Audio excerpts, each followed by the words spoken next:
I know that feeling. Like, Single moms when being married is just...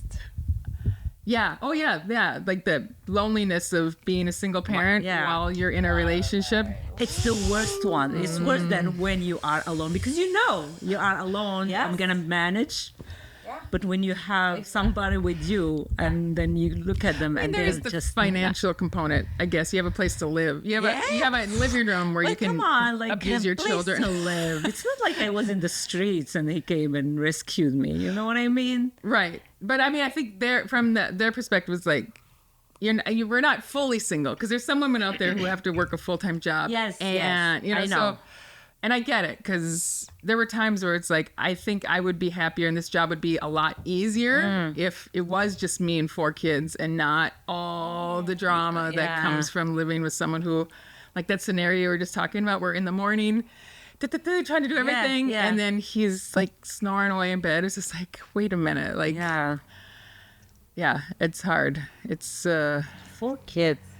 Yeah, I mean, you have 4 kids. I don't know how you did it. I mean, it was Seriously. a choice. It was definitely a choice. It's something I wanted, but it's one of, when we were talking earlier about like how your parents are still like, here they are in their 80s, they're still bickering. Like, you just don't know anything else.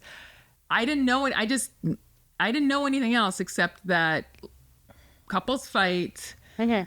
My job is to be, I mean, it's not conscious either. It's such a subconscious thing, but my job is to be submissive. I can't fight back. Probably some of it is conscious, because the few times I did try to fight back, you made it very clear that that's not acceptable. And so you sublimate your anger.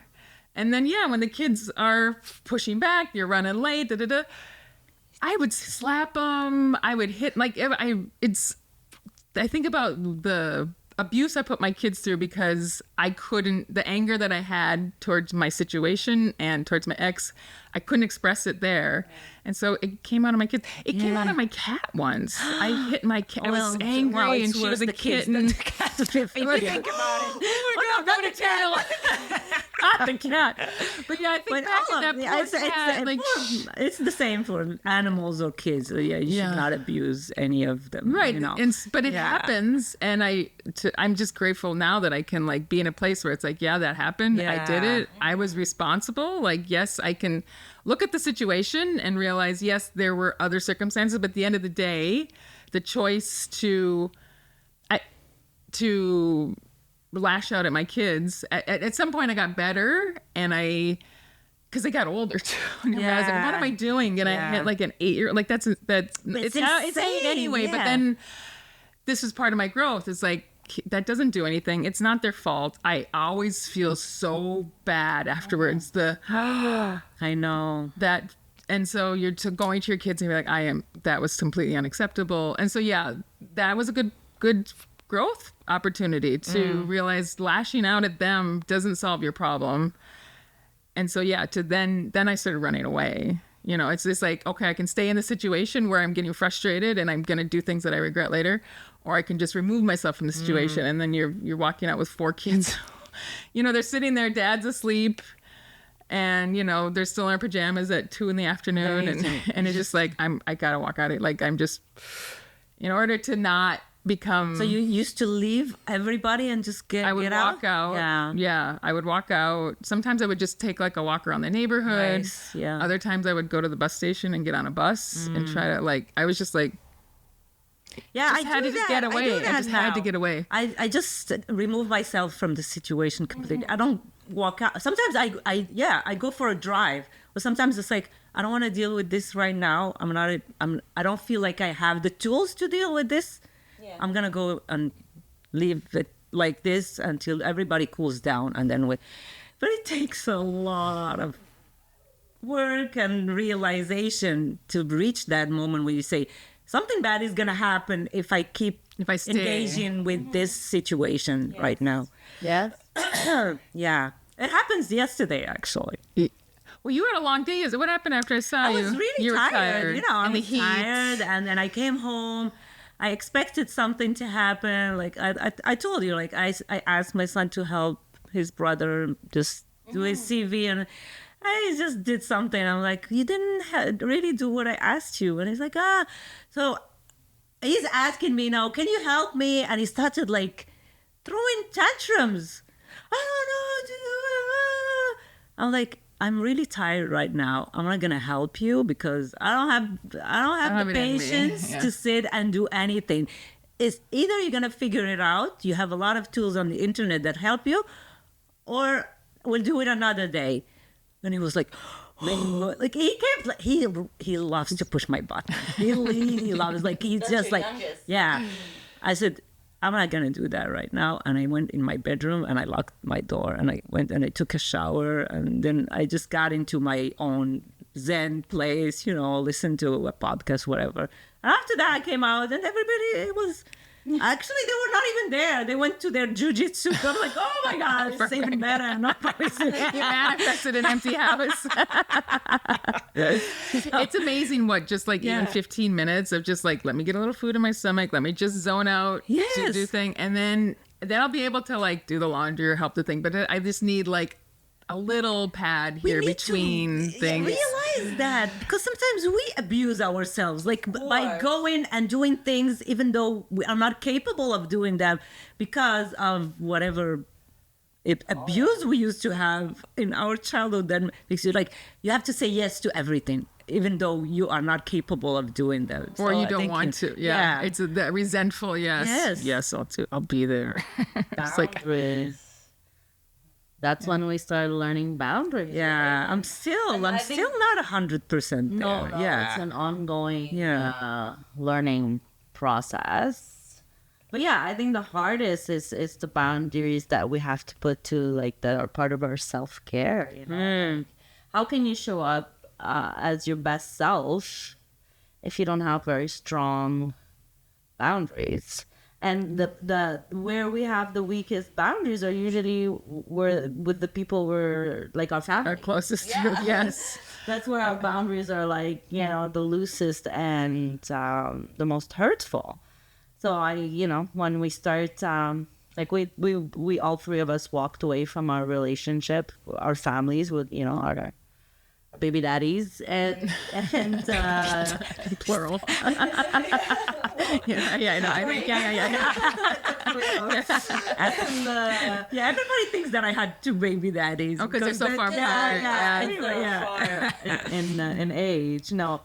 But walking away, don't you ladies agree that like the first thing for me that I was conscious of working on were like, okay, boundaries, self-care boundaries. And even with the kids, I had to put boundaries where we talked about like, oh no, it was someone I saw.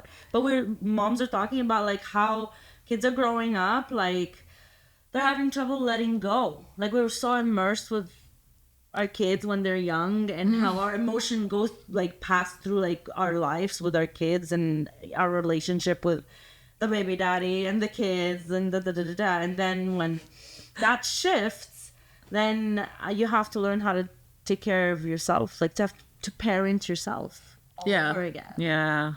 And parenting yourself is putting very, very solid and healthy boundaries. And yeah, that's not easy. That's an ongoing process. I wonder, like, we were all relatively young moms. Yeah. And like, I've learned how to parent myself now. Yeah. But I was a kid having kids. You know what I mean? Like I was a born child. Yeah. And so I wonder, like, do you like? Obviously, I have no regrets because everything happened the way it happened. Even the abuse I did for my kids, like that was something that, for whatever reason, karmically they needed to experience, and then also for them to experience their mom 15 years later being like, you guys, that behavior was unacceptable. I am so sorry. And when I walked out on, I mean, like to be able to hear that, like my mom is never, I mean, she's starting to now actually, to enter her credit, like really like, there's choices I made that I regret and I did, so, but that's a nice role model. It's like, yes, bad things happen, but also bad things always happen. And to be able to have someone in her life to be like, yeah, I screwed up and that wasn't fair to you. And to be able to hear that. So that's that feeling. Yeah. For them to learn that. Yeah. I think it's a medicine. Yeah. Because before you can, it helps. Obviously you can forgive someone who's not seeking forgiveness, but if you're But if someone is seeking it and saying, you know what, I screwed up, that was wrong, what happened to you, that shouldn't have happened, or it happened that way, and now you have scars. Like, I had programming. I grew up in an environment where control through force was the modus operandi. That's all I knew, and I put that on you guys, and I'm telling you now. Like, so I guess the question is, there's some kid. Would you, like, if I were to be a mom today, I would make such different choices. Yeah. But I don't know. Like, I'm glad I had my kids when I was younger. Yeah. I was thinking earlier today, I would definitely encourage my kids to, if they can have babies in their 20s, like, that would be, like, if that's possible, go for that. Like, don't, this idea of, like, waiting until, I am in a better place financially or psychologically, like, waiting till you're 35. Like, I don't know. Maybe, and that's the other thing. It's like the cart before the horse. It's like, I was able to do that work and recognize my patterns because I made mistakes as a young mom. Maybe if I had my kids at 40, I would have just still be the broken inner child, but now 20 years later, like. Yeah. But at 40, come on, who has the energy to have babies at 40? But some women are. They're I know, but like, I have a friend who has kids, she's in her mid-40s, and she still has like a 6-year-old. I'm like, oh my God. How do you do it? She still has like at least. Yeah, but she didn't do it for the past 20 years. Yeah, but we're drained. We're drained. Oh my God, yeah, because I'm thinking like now, imagine now I have like a 6 or a 7-year-old, and I'm still have like a 18, I don't know, 20 years or something. I don't know, but it just feels like a lot, because I'm thinking like, okay, I have a 14-year-old. He's gonna be. Like, in a couple of years, you'll be able to move neighborhoods and, like, he's going to be on his own. Yeah. So, I don't know. The other one is still here. He's pretty self-reliant. It's our family, so I like it. I like that they are with me. I don't want them to. Yeah, you're not pushing them out, except for yesterday afternoon. Well, it depends on the day. Like, once a month, I want them out of here because I'm tired, but... Yeah, it's nice living in a city where there's lots of things we can do out of the home, like all the dancing we've been doing, or the picnics, or it's like, all right, you guys have the house. I'll be back at 3 a.m. I know. Sometimes it's like, okay, guys, I'll see you tomorrow. And I don't see them until the next day because that's a nice place to be in the relationship with the kids. So that's, I mean, to answer the question, like, I think having kids young will benefit you in your 40s, because then you start, like, you enter a different act in your life where they're grown enough for them to have like their own kind of things going. You're still connected because they're not that old and have like families and stuff like that. And you're kind of at a place where you can start doing your own thing, but from a perspective of having been grown and and it's nice to be able to now enter that phase of my life where I'm doing my own thing, where I'm more mature. So, like, because I guess the women who have waited for whatever reason and had career or single life ahead of me, like, I never had that. I was in a long-term relationship at 19, so I never really dated. I never partied at the age, but I party now in my almost 50. I feel just safe and fun and easy, and the pressure, I don't need to meet someone. Well, when I have someone, but I don't need to have babies, right? Like, that's all behind me. So it's like, you're just like, you're hitting the scene with a different energy. The quality of our dancing and like going out is much better than when I used to go out when I was in my 20s. It's so much better. I feel like there's some realization that this is how I want this fun to be. Like, you realize that, you know what I mean? I don't know if I'm explaining myself. You're like, you are more aware of the fun that you want in your life and how you want it to be. It's not like, okay, let's go out and drink and get trashed, and so it's not. You always feel like after that, but now it's like, this is an experience. It's not just going out just for the sake of going out. I don't know. It just feels like it's a mature fun. I don't know. Yeah. It is. Yeah, We're women now. yeah. Because I feel like, well, for me, in my early 20s when I was going out, I was a little girl. Still, Yeah. And like you said, I think the dynamic shift, like when we were going out in our 20s, it was to procreate somehow. Yeah, then you have different priorities. Yeah, so to be out onto the scene, and just for the reason to have fun. You're not out there to look. You're not looking for a relationship. You're not looking for you're just having fun, and to pick the kind of fun you want, rather than, I don't know. There was always this performative aspect of going out, or like dressing up and making, looking good, and like always scanning the room, who's looking at me, who's not. Now you want to just be in your zone. It's so nice just to not. The music. The music feels so much better. But also from my more healed perspective, like you use the word woman, which I think is powerful. Because like from that maturity that comes from having made all those mistakes and recognizing patterns and healing abandonment issues and crying and releasing. So now when you go out, it's just fun. Like it's such and the music itself and the dancing itself is so healing. So whatever little refinement that needs to happen, or every little thing that needs to get vibrated out, you stand next to those speakers and it just works its way through.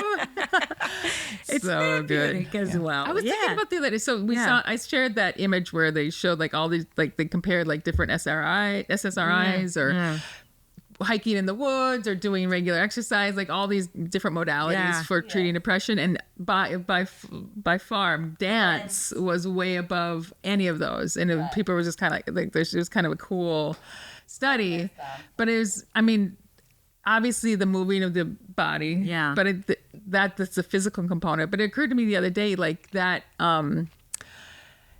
to dance means you got to be willing to go out there and not care what anyone thinks about you. So the psychological leap to be able to see someone like, yep, I'm going to dance and I don't care if anyone, for the most part. There's obviously people who can dance who are still like in their head about what's what, but to like, if you can really get into it, so you're doing your body a huge service, but also just psychologically, that's such a big step forward in growth. This is like, I don't care what anyone thinks. I'm going to let go of what I think people think about me. And dance for me has been such a good way to do that. So it's like, no wonder dance is so much more effective, because you can, it's hitting both of those fronts rather than just the physical or psychological. It's not, that the strength that comes from being, I'm going to dance and I don't care if it's a good dance or not a good dance. Like, it's just for me to move my body.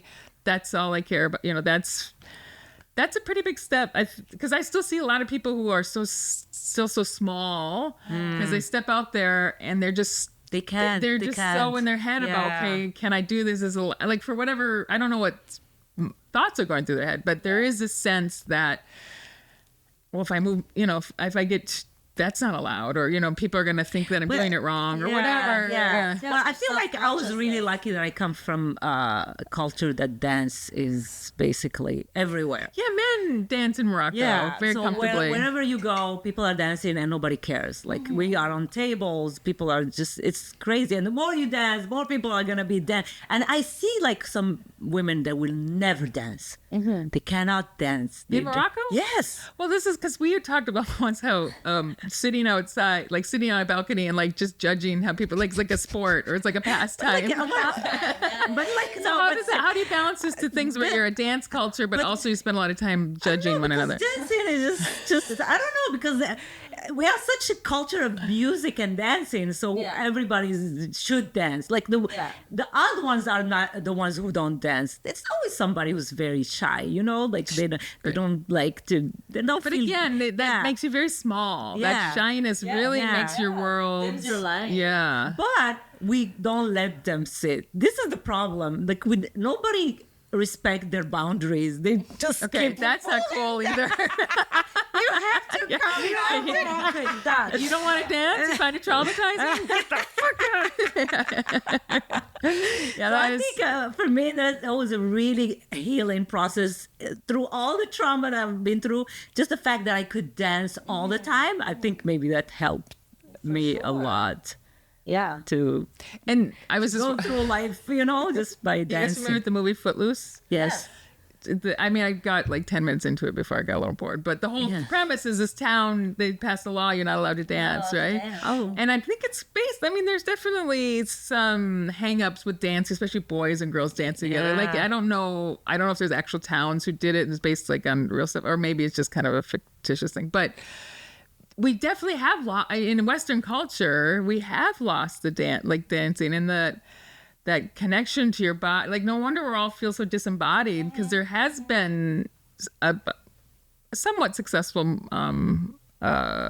trend to make it like a dirty thing or a shameful thing, or so it's cool. In Morocco, you didn't have that problem. Like, there's never been a movement to try to shame people for dancing. No. Oh my God, people would start screaming in the street, going like a revolution. No, it's so embedded in society. And it's such a strong link to culture too, right? Yes. Like, That's it. It's a cultural thing. It's a very culture. It has nothing to do with religion or anything. It's like people cannot survive without dancing and partying, so that's a good bond to have. That would make a cultural less able to be dominated, right? Like, if at the very minimum you have a group of people who we dance together, you can't take that away from us. You can't. Like, that is like, so if you wanted to make a culture more, or a group of people more dominable, or be able to dominate over them, taking away dance from them would be a great way to do it. So maybe it was a very intentional thing to like And the Western shame. culture. Yeah. Think of like Dirty Dancing. Yeah. Yes. Dirty Dancing. It wasn't that dirty, like the dancing. Oh, you look at it now. What? So uptight. We're so uptight. Yes. I love that movie back then. It's like, but yeah, I think you're right. There was like some kind of like movement into like, it has to be very like taught steps, or else you're not a good dancer if you don't know like how to like move in a very choreographic. Right. Like those English dances where they're Like very ballroom distant dance. and there's not That's just so much touching. boring way of dance. I mean, granted, this they can be hard, those dances too, like some, but meaning that the Western culture, I feel, is based on that you have to be trained to call yourself a dancer. Right. Yeah, Whereas ballroom dancing and all this. shouldn't really- She's like, it's for free, me, like right? you It's a just free form. They call it ecstatic dance, or there's a word for so that. that's- Yeah. Then this is like This is new really- agey kind of thing, the ecstatic dance, which means like dance. Right. Or just move. Yeah, just moving. Yeah, just move to the music. Yeah. Let the music move you, not There you go. That's music. Yeah. It really does move you. Sound can do its thing, Yeah, the sound is such a Which I don't think you medicine. get when you're doing the more choreographed, like No, you don't get the like you have to bow think and stuff, and it's a very repressed job. It's Yeah. job. then I Stamp your card. bow to the thing, and Beautiful. Don't get I me know. wrong. I'm not saying. Like, there's a lot of like choreographed dances that are like super I know. touching, Yeah. and it takes work to like present something Or like tango, or really, but tango, and so many dances that are very sensual, Artful. beautiful, Yeah. right?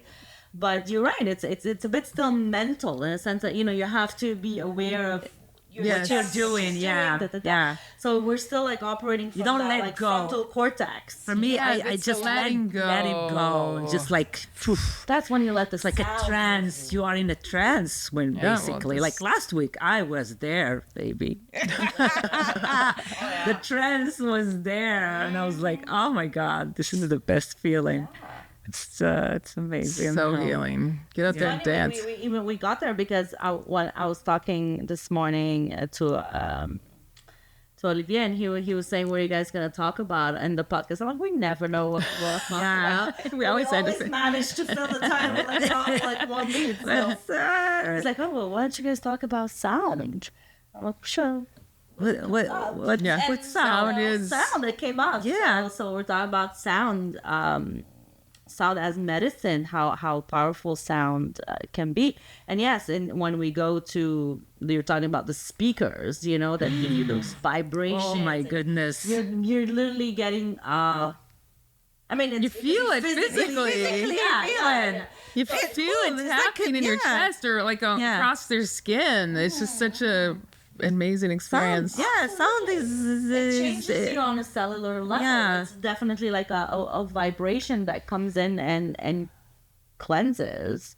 And Right, if as energetic beings, if you think about like any kind of trauma that we had, like if that creates like stuckness, like energy that's kind of like like that tension, When or whatever. it moves that thing, to loosen that up and just like get that going, and then to get it maybe going through it, again, and then like just like it's like trying to like hammer out some meat, like that energetic, it so it's very powerful, that the sound. it's like somatic release of all the like exactly you said it, like anything pent up, everything that's stuck kind of gets like That's what it feels like by the vibrations of the sound. right, so it kind of brings some order back to like it causes it to like now be open again, and like it transmutes whatever that stuckness is and like really lets it out and releases it. But in the in the conspiracy world, there's these large, and I say conspiracy with lots of love, and I shouldn't use the word conspiracy because it's such a derogatory term, but for me it's like in the world of people who are open to other ideas and open to the idea that everything we've been taught about our history is mostly false. They showed these large images of large storehouses of church bells. Oh, I saw that. You've seen this? But I didn't. And they're like, well, why was there movement to remove bell? Like you think From about Europe, yeah, like all these churches now with the bells removed, and then there's even ones now where like where they put the stained glass in the church windows. Yeah, that's the colorful been put ones, there to, because that actually those designs, like oftentimes they're like the cool geometric shapes, like if the glass isn't in there, they can actually, and with the bell, like there's some, I don't know the details, but my sense is that they're implying that there's more to it, to these buildings, than we're taught to believe. And the sound is a big part of it. And someday we're going to get back in, we're going to have access to that knowledge again. Also the architecture, why are they like domed like that and those high ceilings? So I don't think it's just like for show or something. I think something else, maybe spiritual or something. I don't know. And I think don't know sound much about plays a big part in that. So the way the sound moves through these buildings, acoustically, and so by taking that away, and no wonder we're so disoriented. Like we're this plan, whatever it is, conspiracy, to take that sound out of our lives, to take dance away from us. Like one little, we're chipping away at things that used to really keep us healthy and connected. Connect us to ourselves. And to one another. Like that's the dance night. When we go dancing, it's just like so, there's the sound itself, there's the vibration, it's the letting us, releasing and just letting go. But then for a lot of these artists, their lyrics are just so beautiful about loving one another, feeling your soul. Like it's like it. Like they talk about like, oh, rap lyrics are bad or rock lyrics are bad. It's like I haven't heard a single one of these electronic music where it's like hating yourself or being angry. Like, let's get together. Yeah, it's all about coming together. But like, it's so like that's why just like it's like, to me this is the future. Remember, you have that powerful. I'm like, this is the future, man. Like people getting together with the vibration of the sound, feeling good, letting go, not caring what you think, and then just getting bombarded with these messages of love and beauty and opening up your heart and feeling the oneness. It's like this is what it's a mass awakening. Like this is a beautiful thing, and it's kind of shocking to me that they, like, the powers that be even allowed it to emerge. Like, has it always, like, you know more about the scene than we do, like, Has it always been kind of that peace love thing, or is that kind of a newer element to it? No, it's always been kind of peace and love, I have to say, the scene. However, I must say, and this has been showing just in the past couple of years, in the past 3 years, not more than that. We used to go to that venue we go to, and it was like a quarter of the amount of people that you have now, and now it's growing. Now it's back. Shows to see if it gets selling out. Yeah. Never I worried about that. The prices were always like in the 20 range for all the artists. So the demand is growing. Like, still underground for decades. It was underground. Yeah. It's not just because of the pandemic. And the or normies anything. like us show up now. After the pandemic, it's starting to ramp up, and in the past 2 summers, and you see it now. It's like we have to be careful. Things are can sell out. It's packed. Yeah. People are like onto this. So Yeah. So But I think people want to reconnect after we've been separated for a few years. That was the still like I can't get Still over that. reeling from COVID. Jesus Christ, what they did to us! Come on, that was insane. Oh, so here's an interesting thing now. So now we're talking about bird flu, right? Yeah. There's this new thing, and there's this new vaccine for bird flu, and so the whole idea is like, okay, will we fall for it again? Will there be? I don't think a lot of people were tired. We're tired. We're tired of that experience. A lot of people found out that the fact that they lost people because they couldn't see them, when you can't see your parents, even after they die, you cannot have funerals. That's crazy to me. Yeah. That was a traumatic experience for the whole collective. However, it caused a lot of people to wake up to a certain realities. Yeah. Like a lot of people are like, okay, hold on, what the fuck is going on? Yeah, because nothing made sense. You have to wear a mask when you are in line, when you sit at the restaurant, you remove them. And everybody's doing, we're like such robots. But Lamia, people started realizing that their whole life is like they're robots. Yes. I mean, this is a little more. And the curfews. The reflection. What the hell is a curfew? You cannot go walk your dog after 8. I was like, this is so And we complied. I know. I kind of like. And people are calling the police because somebody's walking their dog. What is this? This is like it really Nazi Germany. What is going on? Like, but this is what Magda's point is we were there anyway. This just brought it up a notch to kind of really show us what's there. And they will tell us if you see somebody, invite somebody, call us. Yeah, it's crazy. That was crazy. But okay, so that happened. Yeah. And now its idea is like, okay, I'm not gonna fall for that again. I don't care what that's what it tells us. So which I think maybe there still will be. I mean, I think there's still people still getting vaccinated. That's a whole other thing. There's a few, but not nearly to the numbers where we were a couple years ago. No, but I still think that we're in the majority. Like the majority would comply. Oh, you think would?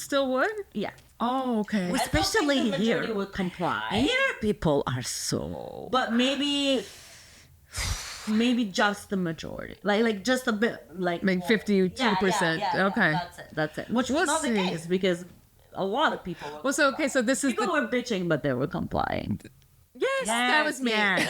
I was complying because I took the easy route. It was like if I want to get on a plane and see my family, you know what I mean. And so and I was a sheep. I get I totally like those people who stayed clean. I know, but there were some people out there who stood strong. They sacrificed. They didn't travel, and bravo to them because bravo to them. But okay, so let's say there's a new virus with a new vaccine. And that was the other thing about the COVID thing is that it wasn't nearly as deadly as they want us to believe. They wanted us to be so afraid of this thing that ended up really not being more deadly than just a common cold. So now the one theory floating around is that this new flu with a new vaccine, but more people are like, nope, not again. I'm not going that way. But what if this one is actually deadly? Yeah. So it's like, they're playing with our heads now. Yeah. Like now you have to second. It's like I'm not going to do that, but then maybe this time. Anyway, I'm hoping that there'll be some sort of divine intervention before. I'm really tired. It's like, how much pressure can I go in this lifetime? There's a lot of pressure on us. This lifetime has been Jesus Christ, seriously. Yeah. See, like it's But it's a great environment for growth. Yeah. It's a great, I mean, I believe we all chose here to come at this time, and we are so lucky to be living through this. I believe so too. I believe that this is a privilege. This isn't as hard as it is. As hard as it is. Like, it's like we're like the elite athletes of consciousness because to be in this. Witnesses so much stuff right now that it's just like, and now It's you a have shock to the system. To be in, like, you're either with this or with this is where we have to be. You're this with us or against us. You cannot. You have to choose where you are. You cannot be neutral. I think you can. I would say Neutral? you can. I think, well, depends what define what's the context. Well, I'm talking about what's happening in Gaza and stuff. You cannot just be watched like you can tell this is not right. You cannot be just I don't know. Well, people who right? are not informed don't know. You know what I mean? Like I think of a conflict. Let's pick a conflict. Let's say for me that I don't like. I know everything about the Congo. Yeah, right? The Congo. Yeah. Somebody tells me, and like people who are really invested in like the sides, you know, and I'm like, I don't know. They're gonna be like, how could you not know? Yeah. Like you're a shit person. There's only so much I can take in a day. Yeah. Informed, you know. However, give me a person that's informed, and you give them, and then again, which side is informing them? Because that's gonna sway. Well, when you use the word informed, to me that implies a certain amount of like you've cut through the propaganda and you're just looking at certain facts. Because to be informed in certain narratives of propaganda, that to me that's just that's a different form. Realities. I mean, I'm convinced there are some people that have a narrative in their head about what's going on in Gaza in particular, where they believe and that they are informed and they have the ultimate. Yeah. Of course, what's going on. From that perspective, they're very informed. Yeah. So it is still a perspective to be to be informed. You know what I mean? Like, what information are you getting? And this is why it's tricky, and that's why it was so tricky in COVID too, because it's like there's no ill intention.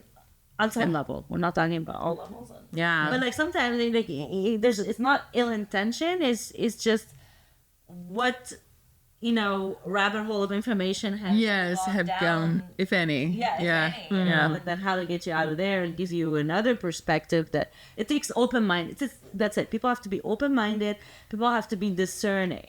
Well, this is why it's such a admit that playground they were wrong. For a lot of people they stick to their views. They don't want to they don't want to change like this. They even if you bombard them with facts, they're just no, I'm right, I'm not gonna see your side until they're ready to be willing to look at something differently. There's nothing you can do. I guess that's where for me the neutrality is neutrality is kind of like I recognize that there's a lot of propaganda out there. There's so much I'm still learning that things that I thought for sure were absolutely true are not true. I don't know what the truth is, but I know that what I've been taught isn't. Maybe what I meant with neutrality is like apathy. You have no empathy with This is what I meant. Like you have zero empathy for horrible things that are happening in front of your eyes, and it's like you justify them, and you just it's so hard to be faced with it and not really be able to do anything about it. Like this is not something we're going to vote our way out of. Protesting seems to have done a little bit, but I think you lose a lot of your own peace when you show up. Like that's a path that some people need to take, and like that was a path I was on not that long 10 years ago. Like I thought that's the justice in the world is going to come when storm the streets. And that was an important part of the second some people phase. They feel the need to do that, like those kids who are camping in campuses and stuff. So good for them that they think that that's by doing that to do that kind of activism. Definitely. I it's like you, I went through that era where like I was sadly about 20 and some years ago I was in Paris like protesting for Gaza under the same leader was like the same scenario. Yeah. Exact scenario. Yeah, it hasn't changed too Same much. scenario. Yeah. Well, things have changed a lot. This war is really exposed. In Morocco, we were protesting the Gulf War. Yeah. Yeah. We went in the streets, and I remember I was like cutting school. I was in high school. I was like, no, we're not going to school. And we'd start screaming, and we'd go like, well, but for what? I don't know. This is where my attitude of protests don't work. Like at one point, though, people all over the world, including in America, were saying like we do not want this war, and it didn't make zero the impact. Gulf War, I remember people were protesting, and it says like 70% of Americans don't want this war, but they still went with it. So and then that, yeah. So it's Well, we're being shown how like the population doesn't matter in this game. Like it's as there's long no as they power. People have zero power. People have zero. But that's part of the veil being lifted, right? So because there was a time where I naively believed that we did that voting mattered and that there was a difference between. So to just be able to see, oh, that's all an illusion, that's not real, like that in itself is a big step forward. Absolutely. And so it's like, oh, I'm not gonna further put energy into this thing that's just a little. And so that's when then for me at least that it led to like a period of like despondency. It was like, oh my God, like nothing's gonna work, and you get a little depressed about it, and then from there you dig into more deeper spiritual things, and then start putting your so it's an important step to get to that place where then, because when you realize like, oh, nothing I do in the material world can actually change anything, well then you're either left to being like cynical, completely despondent, out of it, or it forces you to dig inside, which has been a huge process and an amazing discovery there. So so we're all, that's what's happening now on the mass scale now. It's like you're doing your inner work, and some of that, some people still, like I said, feel like showing up at a protest is an important thing, and that's great because I think. It just still moves that energy. Yeah, they kind of get it out, and that means someone on the other side needs to. They've got something they need to express, and so you see those little stuff happen, and this is why balance, like, is as if you hold it. This is why forgiveness and letting go of judgment is so important, because by letting it go inside yourself, that means someone else is like, if everything's balanced, that means someone else somewhere is also letting go. Like you release it so that they get released, like someone you may never meet or whatever, but slowly dissolving that. So when you're just perfectly balanced, and that's why being neutral in the sense it's like, this is all the way it's supposed to be. It's moving. I can see it moving forward. And yes, people are dying. Like it's hard to watch, but this is just one carnation. Like this it all makes it, when you believe in multiple lives and the eternal soul, seeing dead kids, it makes it much easier. I just say that, like, I'm not as hurt by it as I would have been if I believed that this was our only life and this is all we've got, and to see babies, this is like, that's devastating. But if you can kind of take a few steps back and realize, oh, okay, this is that baby chose, as crazy as that sounds, that was a choice. They knew what they were getting into. That's an experience, just like that. I had lives where I was a baby who was murdered, or I was the person murdering, you know what I mean? Like we've all had, like, from that perspective, yeah. So it's like, okay, everything's gonna be fine. It's all in divine order. That's the only way for me at least to get through, because to keep sane in this insanity, and to just tread lightly. Like don't like I have friends who I think we completely disagree on lots of things, but to see that from a perspective, they're believing, they're still stuck in their programming, stuff that they were taught by their parents and their parents were taught by their parents, and this experience will either help them break out of that programming or bring them deeper, but that's not my business. Yeah, for sure. No, I mean, it's, and if we go from the premise as well that like this is like a holographic universe, that everything is mirrored, on a human evolutionary perspective, wars have been happening in this human game for forever. I don't think we have a history, although all of our history is false. Yes. Yeah, like who knows? Yeah, who knows? Yeah. But in our consciousness, let's say, in our linear consciousness and this evolutionary cycle, we've been at war like all the time. Yeah. Right? So this is Somewhere there's still some as karmic human. stuff having to Yes, get yeah. worked out. Yeah. Exactly. Yeah. So, and I listened to a channeling, not sure if I sent it to you, the anyway, I forgot his name, it's not coming, Saint Germain. He was channeling Saint Germain. And they were talking about the issue in Gaza, and his perspective is like channeling, so we're going even more bird's eye view, Yeah. just like soul incarnations and stuff like that. And he was saying that these are two lines of like angelic families, of angelic beings. So two soul groups that were very invested in this incarnation cycle, but they're family, really. So Right, it's right. a family feud, Yes. Yeah. and family feuds are the most explosive. Yeah. And so, and then the interviewer, which name is escaping as well, asked, he's like, but what about the children? Like, it's heartbreaking to see the children like go through this like angel family feud, dude. Like, okay. And he's like, well, these are warrior souls that like he said. Yeah. They've been here before. They've been doing this over and over. Yeah.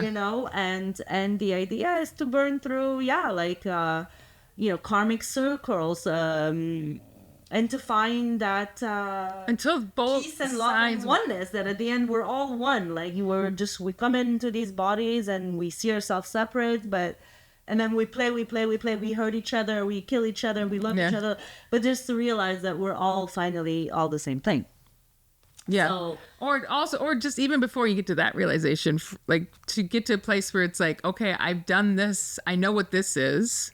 Like for me to be in a more like smaller view of point, to have been in an abusive relationship for 24 years, at a certain point you'd be like, well, I don't want this anymore. Okay, what I have to, I can, and so until you want something different, you're not gonna, and by want something different, maybe that means, I gotta let go of my identity. I had to let go of some of my attachments to this. Like, it's having peace inside myself is more important than the things that I thought I was fighting for, because I can do this lifetime after lifetime after lifetime, or I can decide, you know what, I just got to step away from this. But you just have to want it. Like I wouldn't have gotten out of that relationship until I wanted peace for myself. And I had seen the pattern enough to know, okay, I could keep doing this, or I can actually choose to do something differently. And so, so from a soul perspective, whatever karma needs to get worked out, it's going to get worked out. And then that's when you'd be like, okay, I don't want this anymore. And so, but there's nothing. If you would come to, I'm sure there were people, social workers, people probably trying to tell me you need to get out of this relationship. Yeah, but you don't. Yeah. But until you're ready to hear it, and until you're ready to want it, I heard it from other people, but I didn't. you didn't. yeah, It just has to come you just from have to get it to yourself. Yeah, You got to get there yourself. Yeah. Yeah. Like somebody told me, you need to step out of that victim mentality, and I took it so bad. Seriously, I was told that, and I was like, "How the hell do they tell?" I'm like, it's like I am a victim. Like, it's like seriously, and now I realize that, but I was not mature enough to understand what they meant. No, you by still had some victim lessons you needed to learn. Because I for felt sure. like I was a victim my whole life of my circumstances. So when I heard that, I was like, they have zero empathy for what I'm going through. How dare them say that I have to step up of that victim mentality? Like, you have a new enemy now. My parents, like, now you.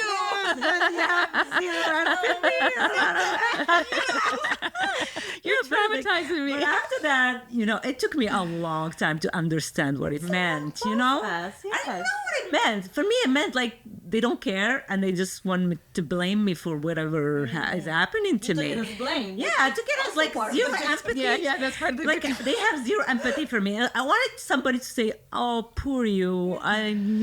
See, that's what I wanted back then. It's just somebody to say, "I got you, poor you, I love you." But no, there's like, you have to step out of that victim mentality in order to get out of it. Maybe the way they said it was not I don't know. Like that's all that's stuck with me. Stuck with you. Yeah, it's stuck with me. Good, Yeah. they actually did you a service. Planted that little seed. Planted some seed. They were actually a light. But I had a lot of resentment back then. It's like, how dare you talk to me like I am a victim? Like, what is that? It's not a bad thing to be a victim because I have no say in whatever happened to me. That's the balance, right? It's like to recognize, yes, I have been a victim.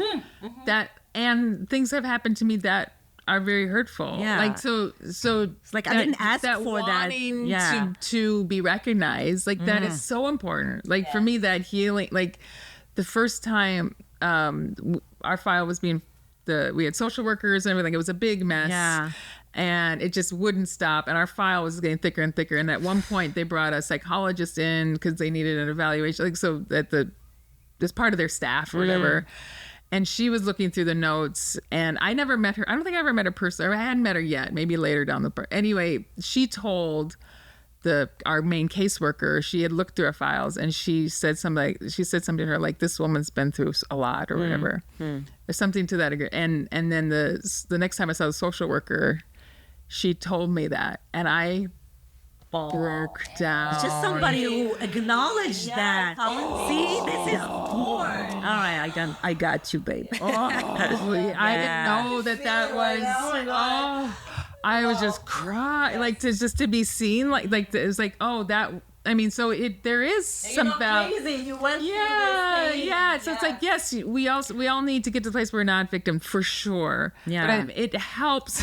When you have somebody to get there. Yeah. When someone who's seen it and they understand it, and to see, like, for 24 years, like I was running away, I was suicidal, like for someone who knows enough about it, like, oh, this is someone who's been through a lot, like to get to that level each time, go over and over and over again. Like, so like for sure we need to move out of our victimhood, but part of that I think is letting yourself really feel it and express it and to accept it, don't push it away. Yeah, so there's definitely a balance there. Yeah. Yes, you're absolutely right. Yes, that has to be part of the process of coming out of the victim construct is sitting with that victimhood and feeling it for what it is and giving it the validation that you need in order to kind of let it go. Yeah, because part of my childhood conditioning was pushing that always away, like pushing I'm strong. I'm this is what strong people do. Like I can handle this. I got, like just pushing, and then to let occasionally it would happen, and that's when I would get depressed.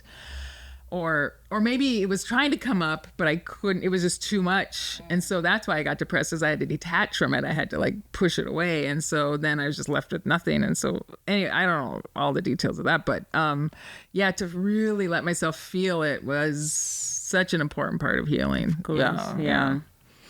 So it's scary to feel all the pain sometimes, But it's a very, very necessary. But what you just said about feeling strong. I've never felt strong in my life before. I always thought I was weak. Really? Interesting. That's very interesting. Yeah, you don't come across as that. Yeah. I swear to God, this is the feeling that was with me the whole time.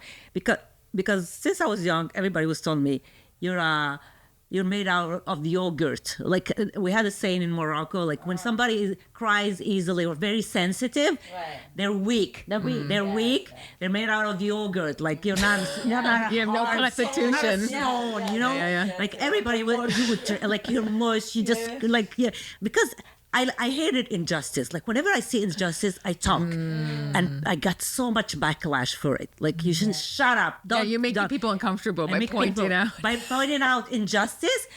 Oh my God, the backlash I got, because whenever I see injustice, I have to say, you have to stop doing that. Don't do this that. Is wrong. Mind your own business. Shut up. I had to, and people always told me, you're weak. So when I was married, I always thought I was weak because sometimes I stopped speaking up.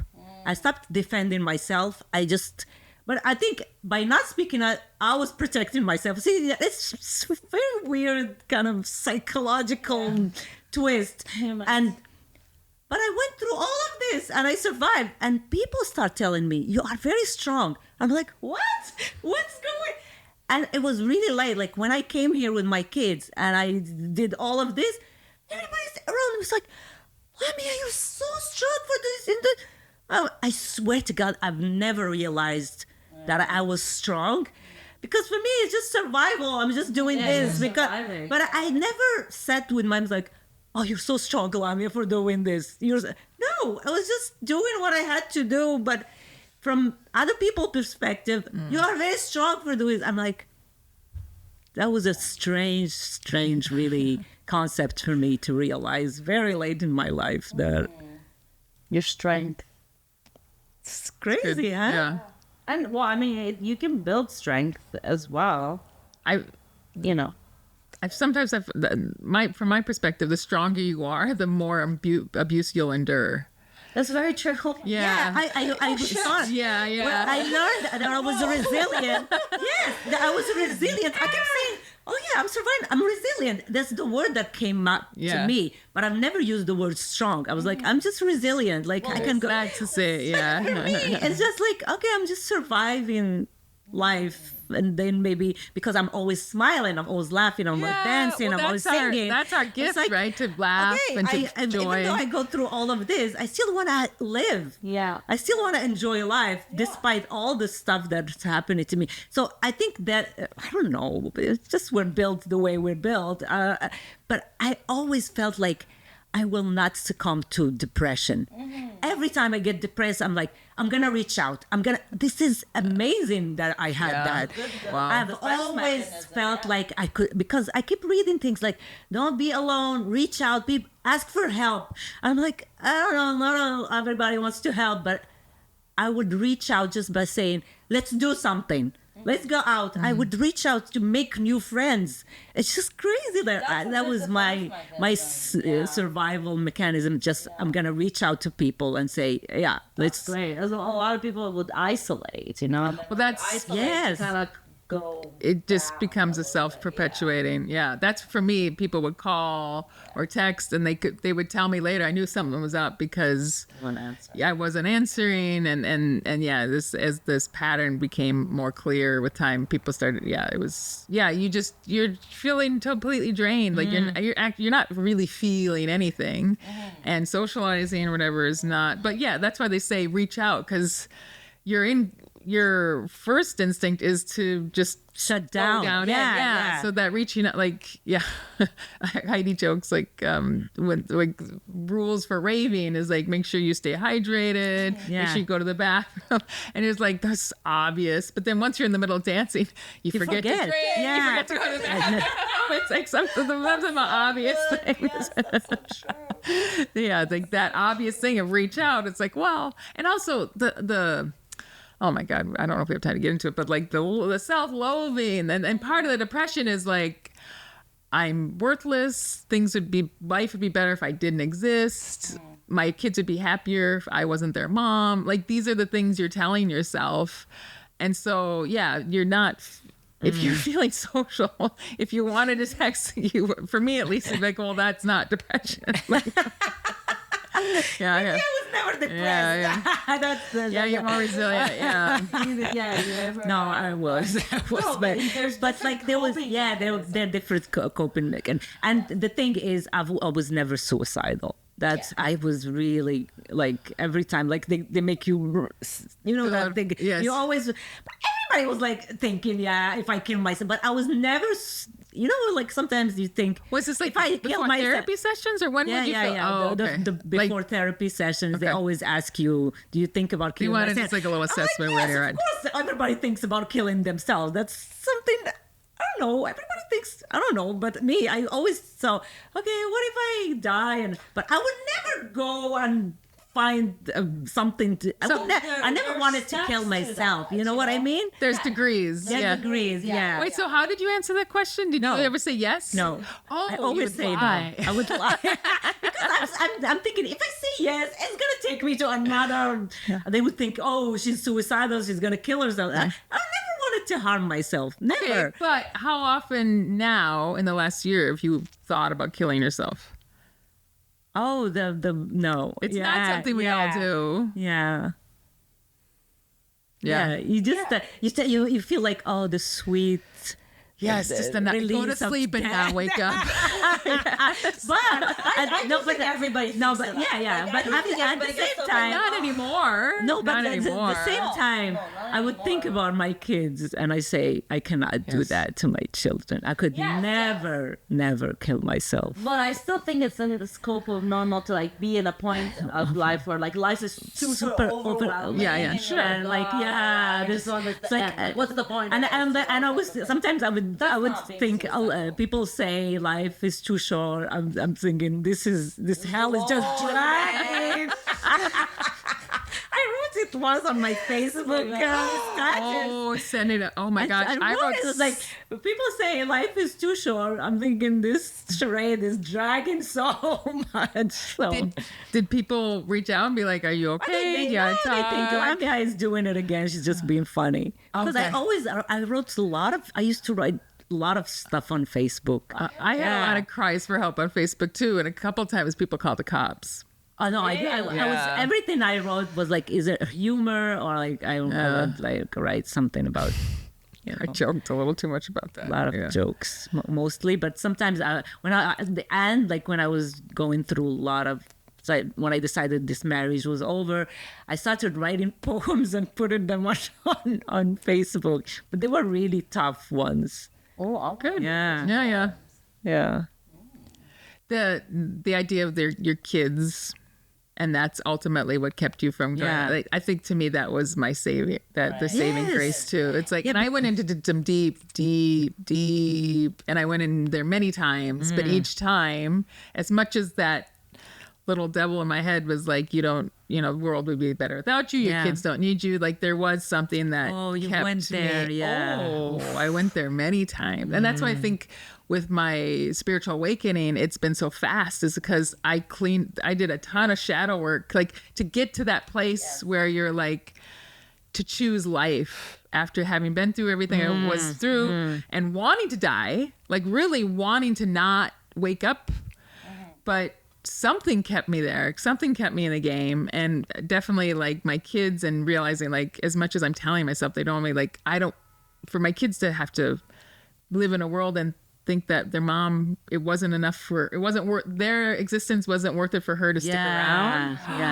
Yeah. See, this is So like my kids saved me. Like that was a big part of my saving. And then through the divorce too, and keeping my shit together and not letting the whole thing overwhelm me and just living I had a lot of help in the material world, in the spiritual world. Like I see that now, but also I had to show up for my kids. I couldn't, like I have a friend who's recovering from a narcissistic abusive relationship. She didn't have kids and it's taking her a lot longer to get on her feet. I didn't have that luxury. Like I still had to get my kids to class. I still had to, and there was this threat of foster care hanging over me through the whole time. And so, wow, that's so yeah, there was, so that kids have saved me in so many ways. That was all the anxiety. Yeah, it burned off a lot though. Like again, like when you're in such a hot fire, like that pressure, that diamond is just gonna form a lot sooner. So that's true. Remember the when we went to OV, we were talking. It was like when we met for lunch, and then like within the first 5 minutes, we're talking about like suicide. And the waiter's trying to come in order, and every time she'd come close, we're like, it's just funny. That was suicide. She's like these women, they don't talk about fashion and the shopping. What the hell is happening here? And laugh about it. And she's like, sorry to bother you. Don't kill me. Oh, ladies, I love you. I love you. Love you.